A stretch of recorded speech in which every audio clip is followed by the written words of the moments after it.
To find out what's on the minds of advertisers who sometimes insist on vague, unpronounceable product names, I caught up with Allein. He's the CEO of AdAsia, a magazine for the advertising, marketing and media industry. How important are brand names to a product, a company? Oh, I would say extremely important. I mean, that's why they pay people a lot of money to research names, because if you're going to start a new product, you have to make sure it's not copyrighted somewhere else, it's not being used by a competitor. And the worst thing that often happens is that the name which seems great in one country doesn't always translate well in another country, and there's a lot of cases. There was a famous car brand that they launched in Spain, and they wondered why the brand didn't go well, and it actually meant in Spanish doesn't start. so they had to quickly change the name. Have you seen any really strange brands? Well, I did see in New Zealand they have an ice cream called Golden Gay Time. And it's a very old brand, and it has, of course, now gay is associated with homosexuals, but of course gay used to be just simply happy and joyful. And but funny enough, it was so well established that as I gather, I don't think it's affected the sales. And I believe someone told me that they'd actually made a bit of a joke about it, the New Zealanders. So, and it's still a good-selling brand. But I did read that there is a brand from Korea called Cool Piss, which of course you couldn't export into Singapore or any English-speaking countries. There's a few like that which you'd be surprised to read. So that Korean thing was a drink, right? It's a drink. Why do you think companies do that? Sometimes signs are downright rude. Maybe it's not culturally translatable, or on the other hand, sometimes it's just meaningless. Some brand names or company names don't really mean anything at all, like acronyms or something like that. Yeah, well, I mean, some do it to be outrageous. I mean, I do know that brand. Got to get this spelling right, but it's FC UK. Oh yeah. Which I think that's on purpose. It's definitely on purpose, and it's I believe it means French Connection UK. Yeah. But you never see them using the full name because they want to be outrageous. And I was surprised. We actually had buses running in Singapore with these letters right across it. But I guess it's in the mind of the reader because it doesn't actually spell anything that's not correct. But it shook me when I saw it. Yeah.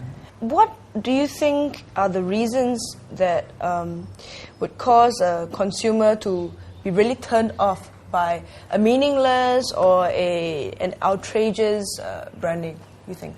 Well, some will be cultural sensitivities, that they don't feel comfortable asking for that product. I mean, if there was a brand of underpants called, let's say it's called Big John, well, even I wouldn't like to go up to the counter as a sweet little girl behind the counter and say, "Can I have a pair? I want a Big John." I mean, it's there's sensitivities. So the last thing any manufacturer or distributor wants to do is to put barriers between the customer and the product. So why make a problem? The best is to make it easy. So the easier the name is to say, again, that's something else you have to think about. You don't want a name that people don't know how to pronounce. I can remember years ago having to run a commercial for a client, and I cannot remember the name at the moment, but I had to create a TV commercial, a radio commercial, to teach people how to actually say the name. But I think, some companies invent outrageous names. Well, I think this may get attention, but, you've got to remember that if you become very successful, you have to live with that brand name, if it survives, for a long, long time. So it's a short-term gain to be outrageous and just have a name for the sake of making people sit up and notice. I think you've got to have a name that's sustainable and a one that actually reflects your product. So do you think that a brand name, which was outrageous to begin with, could actually be a turn-off after some time? Oh, definitely, yeah. I think in the end it would be detrimental to the product. But you sometimes you live with names for a long time. I mean, you take cold storage. Now, if you come to it, as I did many, many years ago, there's a supermarket called Cold Storage. I mean, what an awful name. You know, when you say like putting something in cold storage, it means you don't want it for a long time, you know?